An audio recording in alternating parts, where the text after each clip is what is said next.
This video is sponsored by Craftsy. If you walked by this piece of furniture in the thrift store, would you even look twice at it? Because I looked at this thing for weeks, and when my local thrift store finally lowered the price from the $120 that they started at all the way down to $40, I knew it was time to drag it home, and now I'm going to show you how to turn this into an absolute showstopper.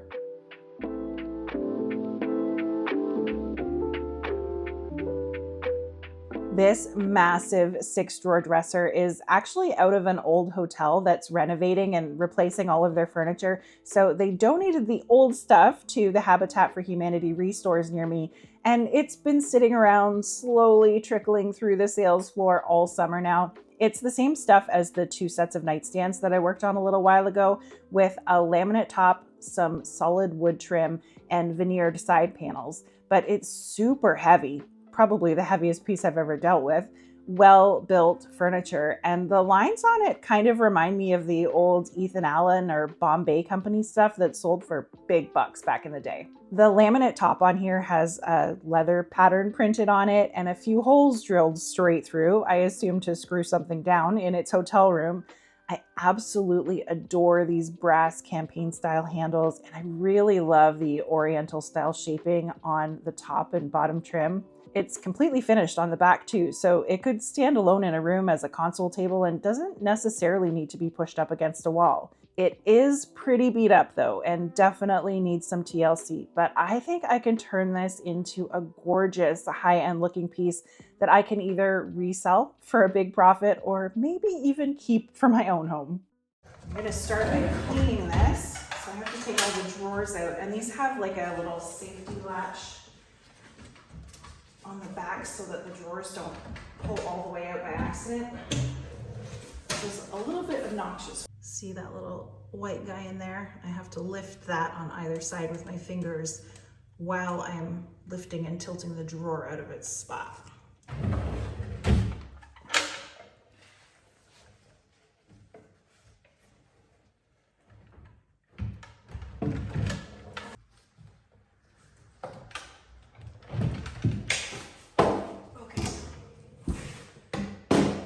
I got a little worried that I was seeing some mouse poop in the back corner, but then I realized it's just the stuff left over from drilling those holes in the top.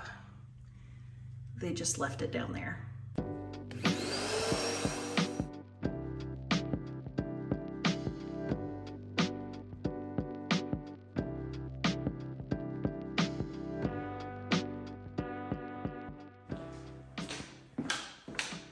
Unscrew all of these handles and collect them in a Ziploc baggie so I don't lose anything.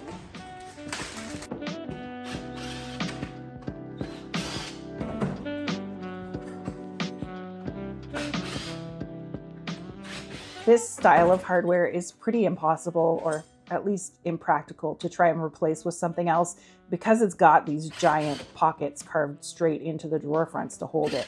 Trying to fill all that in and get it to be flush and seamless would be a nightmare. Next up, it's bath time. I'm spraying each surface down with some Simple Green all-purpose cleaner and scrubbing off any dirt, furniture polish, or whatever else is on here with some hot water and a microfiber rag. A clean surface makes sanding way easier and really ensures there's nothing in the way of primers or paints making a good bond.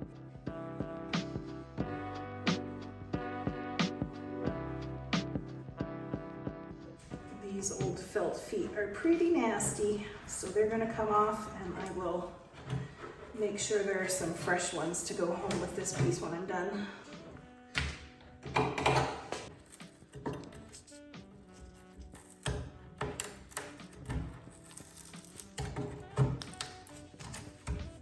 Always handy to look at either the back or the bottom of your furniture to figure out what it's made of. From the bottom here, since these are finished on all 4 sides and I can't look at the back, I can tell that all of the framing and trim pieces are solid wood, but the large flat panels are particle board with a wood veneer over top on the outside. Okay, it wasn't too bad laying it down, but now I gotta get it right way up again without hurting myself. Lift with your knees. Oh gosh.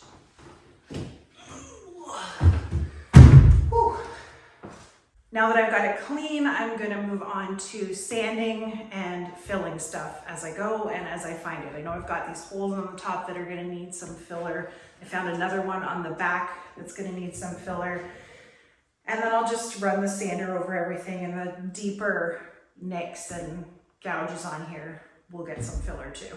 I'm using this epoxy putty filler stick to get a nice strong fill in the holes on the top, because once it's dry, it's going to have a very similar hard texture to the plastic laminate. Once the two components in here are mixed together, it starts to harden. So it's important to only mix up small bits of this at a time and get it where it needs to be fast.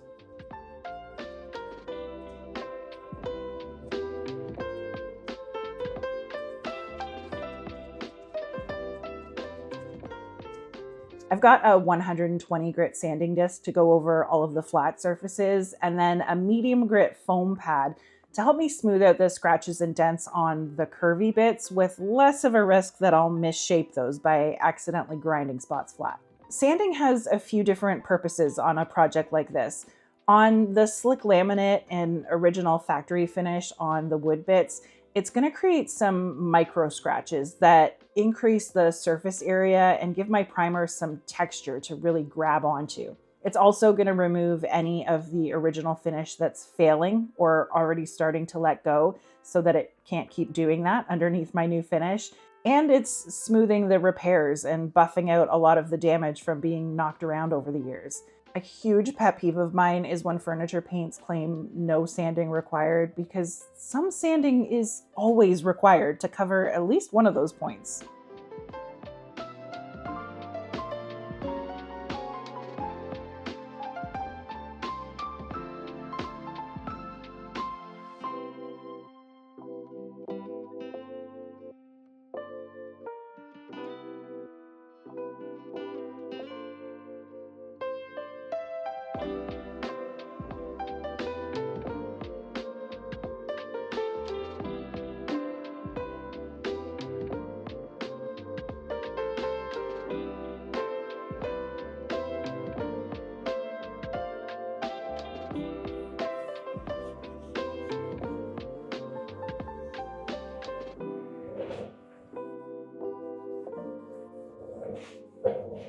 On to primer. This is another important step that serves multiple purposes.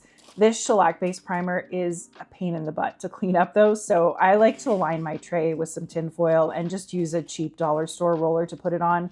It sticks like glue to just about everything, so I know it's going to hold on to this laminate really well. It's also the best stain blocker you can get, so it's going to seal in any of the red stain or wood tannins from leaching up through my new finish.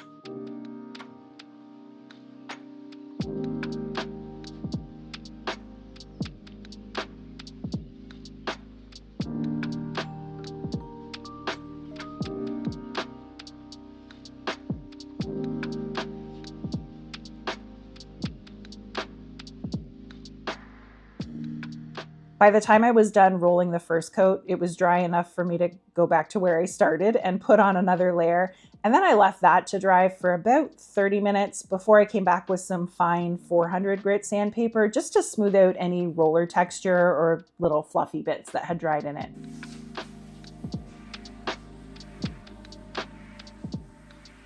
This bright white is also a fantastic highlighter for smaller imperfections that you just can't see on darker surfaces. So I used some of this glazing and spot putty to fill in any little pinholes or hairline seams and cracks that I could find. And then I called it a night.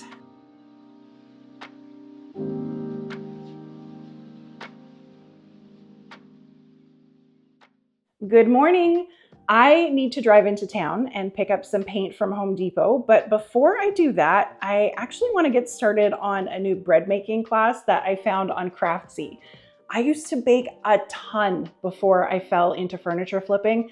I almost started a cupcake business instead of a furniture flipping one, but it's something that's always been really relaxing and calming for me, so I want to make time to get back into it. Craftsy is an online community of creatives where you can find so much inspiration, pick up some new skills or advance some old ones, rediscover an old hobby, or pick up a new one. They have over 2,000 classes in more than 20 categories like baking, cake decorating, cooking, painting, sewing, knitting, crochet. I mean, the list goes on. And they're always creating new classes to keep you coming back and help you stay inspired. You can connect with other like-minded enthusiasts, ask questions, and share your own ideas too. I think over the next couple of weeks, I'm also going to start working through some of their fall and holiday home decor classes to start making use of the smaller thrifted finds I've got all over the place. But you can learn anywhere and watch on your own time with classes that are broken down into short, easy to follow lessons and really talented motivational instructors. These people know what they're talking about. Craftsy is your online resource for all things creative. And the first 1,000 of my subscribers to click the link in the description below will get a full year of premium membership to Craftsy for just $1.49. So much stuff for $1.49. It is hard to find a good deal these days, and that is a steal of a deal. Okay, off to Home Depot to grab a can of Behr's Cabinet and Trim Enamel, which is an interior-exterior grade paint that cures to a super hard and durable finish and holds up really well on furniture without needing the additional step or cost of top coat. And I got this mixed in the color Black Bamboo, which is actually a dark olive green. I decided to use my pneumatic spray gun since it's the painting method that I'm most comfortable with and gives me the best, smoothest finish. But I completely understand that this kind of air compressor setup is not ideal for everyone. I always advocate that you should use the tools and supplies that you have access to and that you feel comfortable using. That's always going to be the best way for you to get good results on your projects. I strained some paint into the hopper to catch any chunks or clumps that might be hiding in the can, and while that filtered through, I gave the filler spots a really quick smooth out and got everything set up to spray.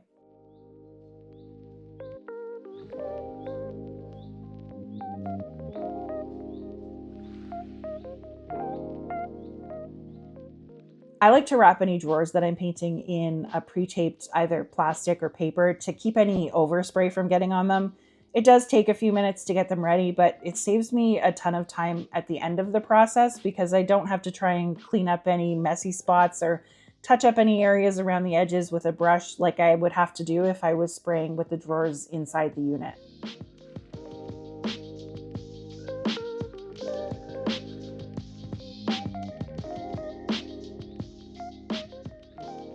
I also turned on this ceiling mounted air filter that I finally bought this year. And this thing picks up a ton of the dried paint dust that ends up in the air when I'm spraying and has really been cutting back on the mess that spraying in my garage makes on everything out here. I turned the pressure on the air compressor down to about 40 PSI, which is the recommended pressure for the gun that I'm using, pulled out the air line and dialed in the flow settings on my gun on a piece of cardboard before I pointed it at the dresser. I like to try to get as much paint on each surface as I can without it dripping or starting to sag. So the first coat is never going to be full coverage, but I can usually get it pretty close. It does take some practice though, and I do still get drips that I have to go back and sand down every now and then.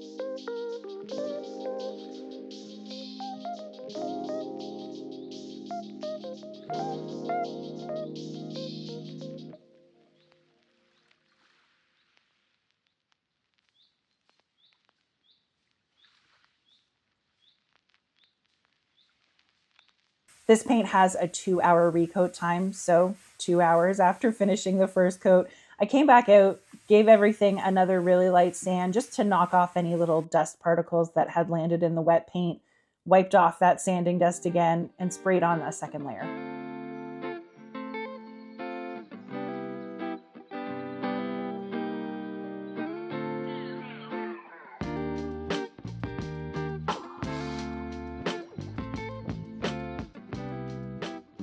While that was drying, I brought the handles inside to see if I could clean them up with some Barkeeper's Friend. These aren't brass, they're pewter with kind of a gold chrome finish on them. So I wasn't too sure how they were gonna do, but I soaked them in a bowl of boiling water with some Barkeeper's Friend for a bit. And once that had had a chance to break up some of the grime, I scrubbed them down with some super fine steel wool. A couple of the handles cleaned up really nicely and looked beautiful, but a couple of them had lost sections of the finish and just didn't look so hot. So I ended up deciding to take them outside and spray paint them all with a mix of gold spray paints to get them all to an even color again. I've decided that I cannot live with this seam around the top and a few other spots, so I'm going to use some paintable caulking to fill that in before I spray on the last coat. Just have a damp rag and I'm going to use that to smooth it into the seam and pull away any excess.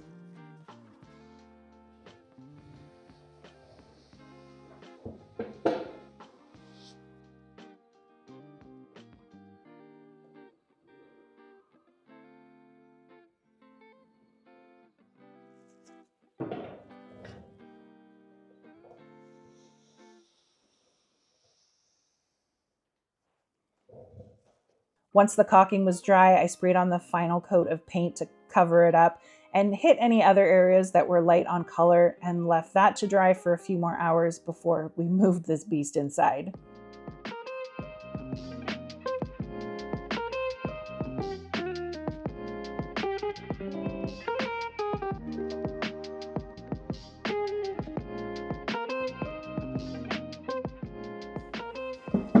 The insides of these drawers are nothing to write home about, so I'm gonna get them unwrapped and then stick some of this funky peel and stick wallpaper that I've been holding on to forever in the bottom of them.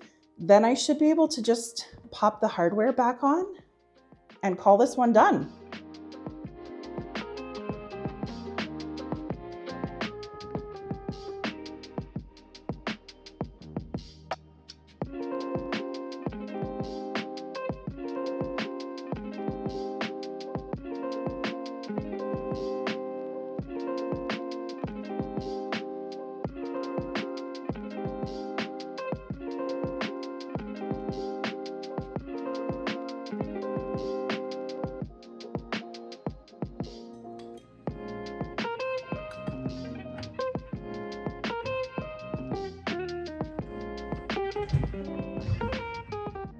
Oh my goodness, this thing turned out so good. I'm pretty sure I'm gonna be keeping it right here in my dining room, at least until a new favorite flip comes along.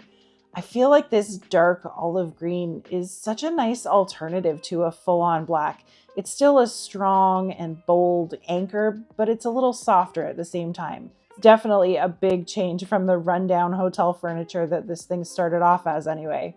All in, I've invested about $115 into this with the original purchase, primer, paint, and a few other supplies.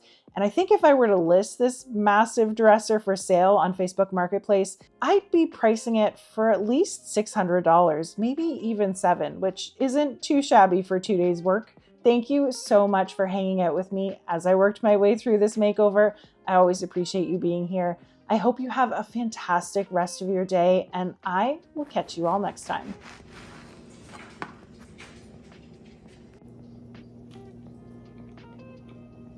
Oh my gosh, that's so good. That is ridiculous. You should make this.